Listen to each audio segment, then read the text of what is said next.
YouTube viewers అందరికీ hi hello నమస్తే. నేను Devi. Welcome back to my channel. ఈరోజు నేను peas and mushroom masala curry ఎలా తయారు చేయాలో చేసి చూపిస్తానండి. ఇది చాలా హెల్దీ అండ్ చాలా టేస్టీ కూడా. అండ్ మీరు రైస్ రోటీలో ఎందులో కన్నా తినొచ్చు. ఇప్పుడు దీనికి ఏం కావాలో చూసేద్దామండి. నేను దీనికి ఇక్కడ 2 పెద్ద టొమాటోలు తీసుకున్నానండి. అండ్ కొంచెం జింజరు గార్లిక్ కూడా ఇలా కట్ చేసి పెట్టుకున్నాను. అండ్ 2 ఆనియన్స్ చిన్నవి, ఒక 4 to 5 గ్రీన్ చిల్లీస్ అనమాట. ఇవి ఒక 300 గ్రామ్స్ మష్రూమ్స్ అండి, బటన్ మష్రూమ్స్. మీకు ఒక 1/2 కిలో ఉన్న సరిపోతుంది. ఇలా 1 కప్పు గ్రీన్ పీస్ తీసుకున్నాండి. మీరు ఫ్రోజన్ కూడా వాడుకోవచ్చు. ఇప్పుడు ఇవన్నీ నేను పేస్ట్లా చేసి పెట్టుకున్నాను అండి. ఆనియన్స్, తర్వాత జింజర్ గార్లిక్, టొమాటోస్ కూడా ఒక 4 to 5 మినిట్స్ బాయిల్ వాటర్లో ఉంచి పైన ఇలా స్కిన్ తీసేసుకున్నాను అండి. ఇది ఆప్షనల్, బట్ గ్రేవీ చూడడానికి బాగుంటుంది అండ్ స్మూత్గా ఉంటుంది అని నేను ఇలా చేశాను. దాన్ని కూడా పేస్ట్ అల్లి చేసి పెట్టుకున్నాను అండి. ఇవి ఇంక దాంట్లో కావాల్సిన మసాలాలండి. కొంచెం జీలకర్ర, 2 లవంగాలు, దాల్చిన చెక్క, 1 టీ స్పూను కొరియాండర్ పౌడరు, కొంచెం ఒక 1/2 teaspoon garam masala and 1 పెద్ద టీ స్పూను చిల్లీ పౌడర్ అండి. ఇది మీ ఇష్టం, కొంచెం ఎక్కువ కావాలంటే వేసుకోవచ్చు. ఇవి ఇలా మీరు ఇప్పుడు చూపిస్తున్నాను కదా, మీరు ఏ షేప్లో ఉన్నా కట్ చేసుకోవచ్చండి, మీ ఇష్టం.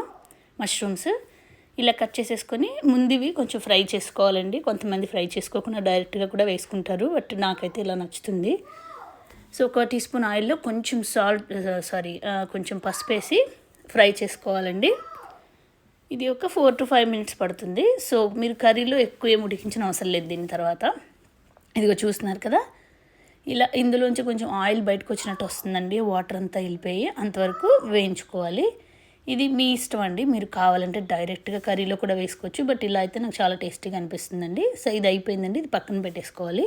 ఇప్పుడు వేరే దాంట్లో ఒక 2 to 3 స్పూన్స్ ఆయిల్ వేసుకొని మసాలాలన్నీ వేసి వేయించేసుకోవాలండి ఒక 1 or 2 మినిట్స్. ఇది అయిపోయిన తర్వాత మనం ఆల్రెడీ పేస్ట్ చేసి పెట్టుకున్నాం కదండి, ఉల్లిపాయ పేస్ట్, అది వేసేసి అది కూడా వేయించుకోవాలండి.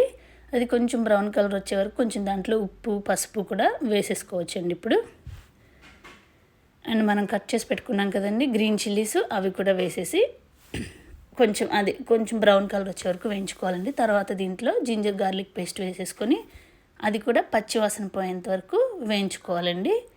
ఇది ఒక 2 to 3 మినిట్స్ పడుతుందండి. ఇది వేగిపోయిందండి. ఇప్పుడు ఇందులో మనం పేస్ట్ చేసి పెట్టుకున్న టొమాటో వేసేసుకోవాలండి.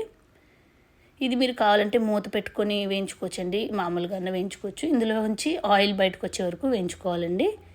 ఇది ఆప్షనల్ అండి. ఇప్పుడు నేను చూపిస్తున్నాను కదా, టొమాటో ప్యూరీ మీ దగ్గర ఉంటే వేసుకోండి. అంటే ఇది కొంచెం కలర్ బాగా వస్తుందండి చూడడానికి. మీ దగ్గర ఉంటే వేసుకోండి, లేదంటే మీ దగ్గర కాశ్మీరీ చిల్లీ పౌడర్ ఉన్నా కొంచెం అది కూడా వాడుకోవచ్చండి. కొంచెం ఎర్రగా చూడడానికి బాగా వస్తుంది. ఇదిగోండి, టొమాటో అంతా ఆల్మోస్ట్ ఫ్రై అయిపోయి ఆయిల్ బయటకు వచ్చేస్తుంది, చూపిస్తున్నాను కదా.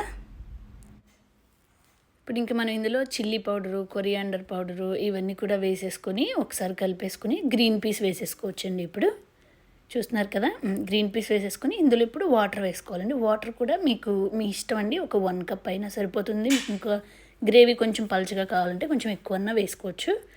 ఇలా వేసేసుకునండి ఒకసారి మూత పెట్టుకొని ఒక 2-3 మినిట్స్ ఉడికించుకోవాలండి. పీసు చాలా తొందరగా ఉడికిపోతాయండి. తర్వాత తీసేసి మనం ఆల్రెడీ ఫ్రై చేసి పెట్టుకున్నాం కదండి మష్రూమ్స్, అవి కూడా వేసుకొని ఇది జస్ట్ 2 మినిట్స్ సరిపోతుందండి. ఇవి ఆల్రెడీ ఫ్రై అయిపోయాయి కదా, ఎంతోసేపు పట్టదు.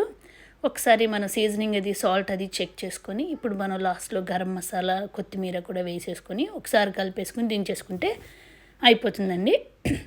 హోప్ఫుల్లీ మీరు ఇది ఎంజాయ్ చేశారని అనుకుంటున్నాను. మీరు ట్రై చేసి మీకు ఎలా వచ్చిందో కింద కామెంట్ సెక్షన్లో చెప్పండి. మీరు కనుక నా ఛానల్ ఫస్ట్ టైం చూస్తున్నట్టయితే please like, share and subscribe. ఇంకో వీడియోతో మళ్ళీ కలుస్తాను. అంతవరకు bye, have a good day.